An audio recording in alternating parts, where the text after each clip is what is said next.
எல்லாருக்கும் வணக்கம். Welcome back to my channel. எல்லாரும் எப்படி இருக்கிறீங்க? எல்லாரும் நல்லா இருக்கிறீங்கன்னு நம்புறேன். நானும் நல்லா இருக்கிறேன். நீங்க சேமிக்கிற காச வந்து கரெக்டான இடத்துல சேமிச்சா மட்டுமே தான் உங்களுக்கு நல்ல ஒரு லாபம் கிடைக்கும்.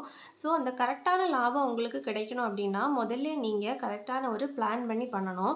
இப்போ நீங்க எந்த இடத்துல இன்வெஸ்ட் பண்றீங்களோ, இல்லாட்டினா சேமிக்கிறீங்களோ, அந்த இடம் கரெக்டான இடம் தானா அப்படிங்கிறது பார்க்குறதுக்கு தான் நீங்க இந்த ரூல் ஆஃப் 72 யூஸ் பண்ணணும்.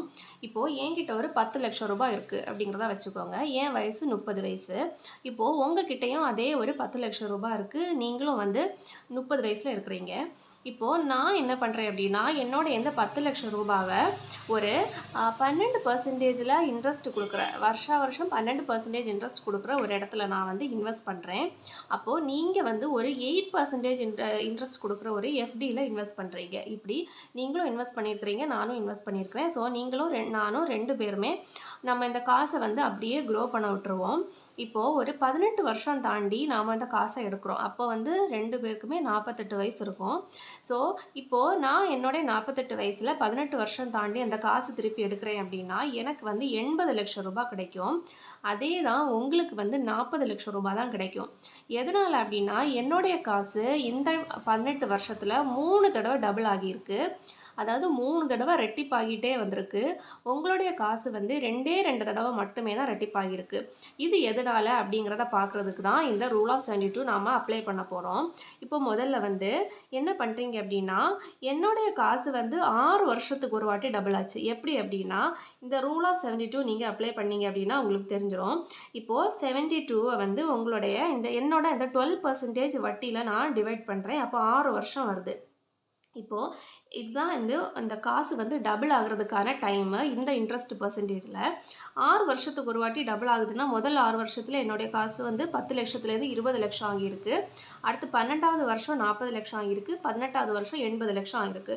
இதே தான் உங்களுடைய காசு வந்து 72 டிவைடட் பை இந்த 8% போட்டிங்க அப்படின்னா 9 வருஷம் ஆகியிருக்கு. முதல் தடவை உங்கள் காசு டபுள் ஆகுறதுக்கே 9 வருஷம் எடுத்திருக்கு. அப்போது 9 வருஷம் தாண்டி தான் 20 லட்சம் ஆகியிருக்கு. 18 வருஷம் தாண்டி 40 லட்சம் ஆகியிருக்கு. இதனால தான் எனக்கும் உங்களுக்கும் 40 லட்சம் ரூபாய் வந்து எனக்கு ஜாஸ்தியாக கிடச்சிருக்கு. உங்களுக்கு வந்து 40 லட்சம் ரூபாய் நஷ்டம் ஆகியிருக்கு. இப்போது இதை பேஸ் பண்ணி தான் நீங்கள் உங்களுடைய இன்வெஸ்ட்மெண்ட்ஸ் இல்லாட்டினா சேவிங்ஸ் எல்லாத்தையுமே நீங்கள் பண்ணணும். நீங்கள் ஒரு இடத்துல வந்து சேவ் பண்ணுறீங்க அப்படின்னா அவங்க என்ன இன்ட்ரெஸ்ட் ரேட் தராங்க அப்படிங்கிறது நீங்கள் முதல்ல கேட்டுக்கணும். இப்போது அவங்க தர இன்ட்ரெஸ்ட் ரேட்டை நீங்கள் 72ஆல் டிவைட் பண்ணீங்க அப்படின்னா அந்த ஒரு நம்பர் வரும் இல்லையா, அந்த நம்பர் வந்து ஒரு 5, 6க்குள்ளாடி இருந்துச்சு அப்படின்னா அது கரெக்டான இன்வெஸ்ட்மெண்ட் அப்படின்னு நீங்கள் கனெக்ட் பண்ணிக்கலாம். பட் இப்போ வந்து அந்த நம்பர் வந்து ஒரு 7, 8, 9 அந்த மாதிரி போயிடுச்சுன்னா அந்த நீங்கள் இன்வெஸ்ட் பண்ண போகிற இடம் வந்து கரெக்டு கிடையாது. அதில் வந்து உங்களுக்கு நிறைய டைம் எடுக்கும் உங்களுடைய காசு வளர்றதுக்கு அப்படிங்கிறது நீங்கள் புரிஞ்சுக்கணும். இப்போது ஒருத்தர் வந்து கிரெடிட் கார்டு லோன் எடுக்கிறாங்க அப்படிங்கிறத வச்சுப்போம். அவங்களுக்கு வந்து 24%ல கிரெடிட் கார்டு லோன் கொடுக்குறாங்க. அப்போது நீங்கள் என்ன பண்ணணும் அப்படின்னா, நான் இன்வெஸ்ட் பண்ணுற இந்த சேவிங்ஸையும் வந்து அதே மாதிரி உங்களுடைய கடனுக்கும் இது அப்ளை ஆகும். உங்களுடைய கடனும் வந்து ரெட்டிப்பாகிட்டே போய்கிட்டே இருக்கும். ஸோ அது எப்படின்னா, இப்போ 24%ல உங்களுக்கு லோன் கிடைக்குது. இப்போ 72 டிவைடட் பை 24னா 3 வருஷம்.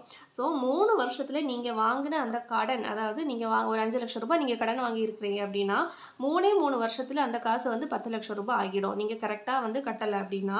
ஸோ இந்த மாதிரி நீங்கள் கம்மியான வருஷத்தில் உங்களுடைய இது காசு வந்து டபுள் ஆகுறது மாதிரியான இடத்துல நீங்கள் போய் கடன் வாங்கிடவே கூடாது. இதெல்லாம் வந்து ரொம்ப ஆழ்கொள்ளை கடன் அப்படின்னு சொல்லலாம்.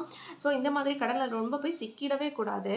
நெக்ஸ்ட்டு வந்து இப்போ இதே மாதிரி உங்களை எப்படி ஏமாற்றுவாங்க அப்படின்னு நான் சொல்கிறேன். ஒருத்தர் வந்து உங்ககிட்ட சொல்கிறாரு, நீங்கள் இந்த வருஷம் ஒரு 1 லட்சம் ரூபாய் உங்களுக்கு கொடுங்க, அடுத்த வருஷம் உங்களுக்கு வந்து 2 லட்சம் அவர் திருப்பி கொடுக்குறேன் அப்படின்றத அவர் சொல்கிறாரு அப்படின்னா, நீங்கள் வந்து உடனே கால்குலேட் பண்ணி பார்க்கணும். அப்போது 72 டிவைடட் பை 1 இயரில் அது டபுள் ஆகுது அப்படின்னா இப்போ 72% வருது. ஸோ 72%ல் வந்து அவருக்கு யார் இன்ட்ரெஸ்ட் கொடுப்பா அப்படிங்கிறது உங்களுக்கு உடனே யோசிக்கணும் நீங்கள். ஸோ 72% இன்ட்ரெஸ்ட் கொடுக்குறது மாதிரி எந்த ஸ்கீமுமே இந்தியாவிலையும் கிடையாது, உலகத்துலேயுமே இல்லை இல்லையா?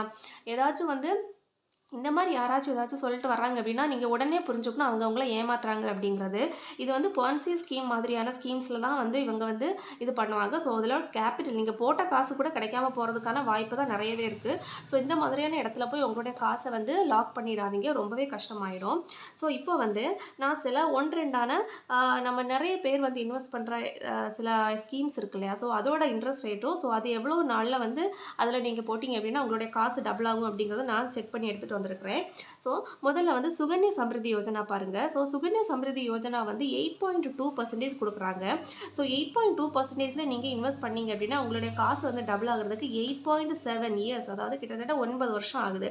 நீங்களே இதை கால்குலேட் பண்ணி பார்த்துக்கலாம். 72 டிவைடட் பை 8.2 போட்டால் போதும், அப்போ 8.7 இயர்ஸ் வருது. ஸோ 9 வருஷம் தாண்டி தான் உங்களுடைய காசு டபுள் ஆகுது. பட் இந்த ஸ்கீம் வந்து ரொம்பவே பாப்புலரான ஸ்கீம். அடுத்து வந்து பப்ளிக் ப்ராவிடென்ட் ஃபண்ட் பார்த்து பாருங்கள். பப்ளிக் ப்ராவிடென்ட் ஃபண்டு நிறைய பேர் இன்வெஸ்ட் பண்ணுறது 7.1% தான் இன்ட்ரெஸ்ட் கொடுக்குறாங்க. அப்படி பார்த்தீங்க அப்படின்னா 10 வருஷம் எடுக்கும் உங்களுடைய காசு டபுள் ஆகுறதுக்கு. அதுக்குள்ளாடி பணவீக்கம் எங்கேயோ போயிருக்கும். உங்களுடைய காசு வந்து லாபத்தில் வெளியில் வருமா அப்படிங்கிறதே வந்து ரொம்ப ஆச்சரியம் தான் யோசிச்சா. அடுத்து ஒரு எஸ்பிஐயில் எஃப்டி வந்து 2 வருஷத்துக்கு 6.4%ல கொடுக்குறாங்க. ஸோ அது வந்து அந்த காசு நீங்கள் போட்ட காசு டபுள் ஆகுது அப்படின்னா 11 வருஷம் ஆகும். 11 வருஷம் நீங்கள் வெயிட் பண்ணியிருந்தா தான் நீங்கள் ஒரு 1 லட்சம் போட்டால் 2 லட்சமே ஆகுது. ஸோ நீங்களே யோசிச்சு பாருங்கள் அது லாபமா நஷ்டமா அப்படிங்கிறது. அடுத்து வந்து ஒரு பாண்டு. ஸோ ஒரு நல்ல ஒரு கம்பெனியோட பாண்டு நீங்கள் நான் செலக்ட் பண்ணி எடுத்தீங்க அப்படின்னா 10% அரௌண்ட் ஒரு 10% கிடைக்கும் அப்படின்னு வச்சுக்கோங்க. ஸோ 10%ல உங்களுக்கு லாபம் வருது அப்படின்னா 7.2 கிட்டத்தட்ட 7 இயர்ஸ் ஆகும் உங்களுடைய காசு டபுள் ஆகிறதுக்கு. இதே நீங்கள் ஒரு மியூச்சுவல் ஃபண்டில் 12% கொடுக்குற மியூச்சுவல் ஃபண்ட் நீங்கள் இன்வெஸ்ட் பண்ணியிருந்தீங்க அப்படின்னா 6 வருஷத்தில் உங்கள் காசு டபுள் ஆகும். நீங்கள் கொஞ்சம் லக்கி அப்படின்னா, அப்புறம் உங்களுக்கு கொஞ்சம் ஸ்கில் இருக்குது, கரெக்டான ஒரு மியூச்சுவல் ஃபண்டை நீங்கள் உங்களால் தேர்வு பண்ண முடியும் அப்படின்னா ஒரு 15% கூட உங்களுக்கு லாபம் எடுத்துக்கலாம். ஸோ அப்படி நீங்கள் 15% லாபம் எடுக்கிறீங்க அப்படின்னா உங்களுடைய காசு வந்து 4.8 இயர்ஸ் கிட்டத்தட்ட 5 வருஷத்தில் உங்களுடைய காசு டபுள் ஆகிடும். ஸோ இதில் மெயினாக நீங்கள் பார்க்க வேண்டியது என்ன அப்படின்னா, ஒரு 5 இல்லாட்டி 6 வருஷத்துக்குள்ளாடி உங்களுடைய காசு டபுள் ஆகுது அப்படின்னா அது ஒரு கரெக்டான க்ரோத் அப்படின்னு சொல்லலாம். அதில் வந்து மோஸ்ட்லி வந்து ரிஸ்க்கும் ரொம்ப ஜாஸ்தி ரிஸ்க் இருக்காது. ஸோ ஒரு மாடரேட்டான ரிஸ்க் இருக்கும்.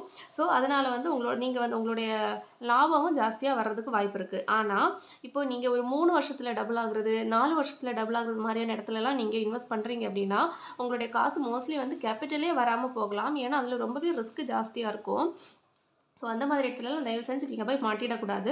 அதே மாதிரி தான் இந்த ஒரு 6 வருஷத்துக்கு மேலே 7 வருஷம் 8 வருஷம் 9 10 வருஷம்லாம் ஆகுது அப்படின்னா அந்த ஃபஸ்ட்டு அவங்க காசு டபுள் ஆகிறதுக்கே ஒரு 10 வருஷம்லாம் எடுக்குது அப்படின்னா அந்த அது வந்து உங்களுக்கு லாபமே இல்லாத ஒரு இடம் அப்படின்னு உங்களுக்கே புரிஞ்சிருக்கும். ஏன்னா நீங்கள் அந்த 10 வருஷம் ஆகும்போது அந்த காசோட மதிப்பே வந்து அப்படியே வந்து கம்மியாக இருக்கும். அப்படியே வந்து இன்ஃப்ளேஷன் வந்து சாப்பிட்ருக்கும். வருஷம் ஒரு 6-7% இன்ஃப்ளேஷனில் அந்த காசு வந்து வளராமலே போயிருக்கும் அப்படின்னு சொல்லலாம். ஸோ இப்படி தான் வந்து நீங்கள் இன்வெஸ்ட் பண்ணுற இடத்துல நீங்கள் கரெக்டாக இன்வெஸ்ட் பண்ணுறீங்களா அப்படிங்கிறத நீங்கள் பார்க்கணும். ஸோ எப்போவுமே உங்களுக்கு ஒரு இடத்துல நீங்கள் இன்வெஸ்ட் பண்ண போகிறீங்க அப்படின்னா அவங்க எவ்வளோ இன்ட்ரெஸ்ட் ரேட் தராங்க அப்படின்னு கேட்கணும். ஸோ என்ன வட்டி தராங்க அப்படிங்கிறத கேட்டுட்டு நீங்கள் 72ஆல் அந்த வட்டியை நீங்கள் டிவைட் பண்ணி பார்த்தீங்க அப்படின்னா ஒரு நம்பர் வரும். ஸோ அந்த நம்பர் வந்து ஒரு 5-6க்குள்ளாடி இருந்துச்சு அப்படின்னா அது கரெக்டான இன்வெஸ்ட்மெண்ட் அப்படிங்கிறது உங்களுக்கே தெரிஞ்சிடும். சப்போஸ் அதை விட ஜாஸ்தியாக இருந்துச்சு அப்படின்னா தயவு செஞ்சு அந்த இன்வெஸ்ட்மெண்ட் பக்கம் நீங்கள் போக வேண்டாம். சப்போஸ் வந்து ஒரு 5-6க்கு கம்மியாக இருந்துச்சு அப்படின்னாலும் ரொம்ப டவுட்டாக தான் நீங்கள் அதை பார்க்கணும். உண்மையிலேயே அது வந்து கரெக்டான இடமா அப்படிங்கிறது நீங்கள் நல்லா யோசித்து பார்த்து தான் அதில் வந்து இன்வெஸ்ட் பண்ணணும். ஸோ மேக்ஸிமம் வந்து ஒரு 5-6ங்கிறது வந்து கரெக்டான ஒரு டைம் பீரியட் அப்படின்னு நம்ம சொல்லிக்கலாம்.